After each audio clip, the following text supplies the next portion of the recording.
In order for a game to reach its full potential, there needs to be a constant relationship between the devs and the community. When there's a clear roadmap of what's to come from both a casual and a competitive perspective, it benefits everyone. Not only does it create hype and anticipation for the future, but it also lets players know that the devs are working hard and not just dropping 2 or 3 DLC packs and disappearing forever. Look at what GTA 5 did. They constantly put out new content, whether it was a new heist, cars, businesses, and they kept doing it, even against some of the community's will. There's a reason why it almost took a decade for GTA 6 to be announced. They've made so much money off of their DLC that they realistically don't even need to make a new game. And while I don't expect fighting games to have that kind of longevity, at least when it comes to DLC, I do expect them to improve or maintain their current product until the next installment comes. Unless it's the last game in the series, then that's kind of different. But when I see a new fighting game or even an established one not implement fixes or even make harmful decisions, it kinda hurts to see. So today, we're gonna look at some fighting games that have been harmed by the hands of their creators, and even some that have died because of them. DNF Duel had one of the fastest fall-offs I've seen from a traditional AAA fighting game. It had a decent amount of hype before release because one of the developers was Arc System Works, the same company that created the popular Dragon Ball FighterZ game and the iconic Guilty Gear series. And from a visual standpoint, the game looked on par with their previous works. It may not have immediately recognizable characters,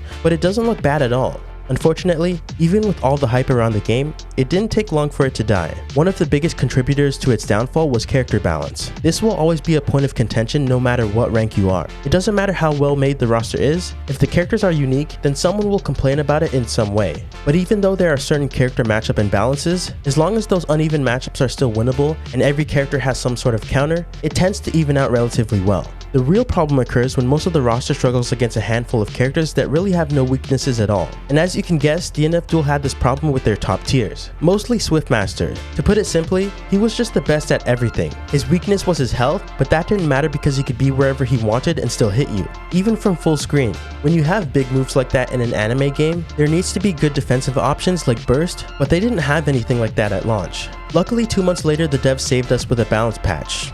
Or did they?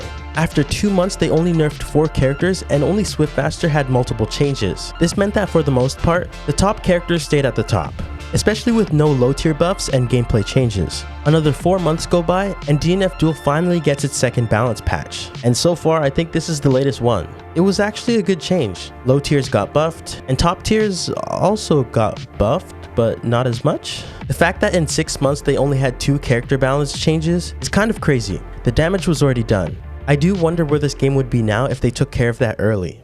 Multiversus kind of had the opposite approach that DNF Duel had. Instead of not doing enough, it felt like they kind of did too much at once, but in kind of the wrong places. They actually have a chance to compete with the popularity of Smash's roster, and the initial beta numbers showed that. They came right out of the gate swinging with a battle pass and released characters at an unsustainable rate. It felt like there was a new character announced like every week, and while the community loved it, and I'm sure the company did too because people were buying cosmetics, there were some more important long-term issues like poor netcode and lack of ranked. The desync in that game was pretty alarming, and the casual MMR was kind of broken too, to the point where if you had a close game but won as a high rated player, you would lose MMR if the gap between your opponent was low enough, which is something that's completely out of your control. After the dopamine rush of new characters wore off, Multiversus didn't really get any new content for months, which eventually led to the beta being closed. Oh yeah, did I mention the game was in beta for all that time? I don't know if it was a good idea to let people buy stuff, because usually in betas everything is free because they're just testing the game, but people have literally paid hundreds of dollars for the founder pack, and they'll have to wait till the game comes back to get anything out of it.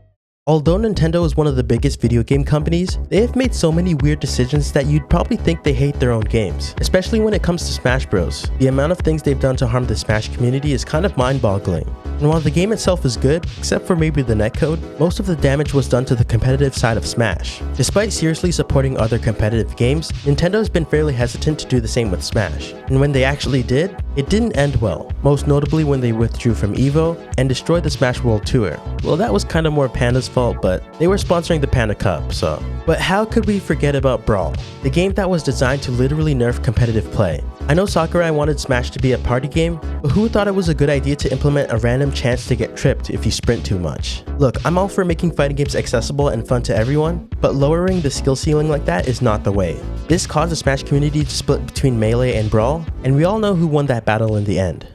Rivals is one of those games you don't understand why it's not more popular. The game is designed well, people make content out of it that does well, but the size of the player base doesn't reflect that. Well, what if I told you the game wasn't designed to be popular? Even the creator Dan himself acknowledged this. The reason lies in a decision made early into the development phase of the game. Rivals was originally going to be free to play and ran through the Unity engine. However, Dan immediately realized the amount of progress he made was really slow, so he defaulted back to Game Maker. And since his team was smaller, it made more sense to use an engine that you have years of experience with. But that decision influenced Rivals into being a smaller game. At the time, they didn't even have plans for online multiplayer until the first game trailer released. Adding online to Rivals created another issue with Game Maker. It's very easy to exploit the game engine with cheats, and the devs don't have that much control over the player's client. Now, they have combated this issue with their own fixes, but making the game free to play would force them to expand their team. And it's not quite easy finding someone who's good at anti-cheat and netcode stuff, who also happens to know how to use Game Maker really well. Luckily, Rivals 2 is being made in Unreal Engine,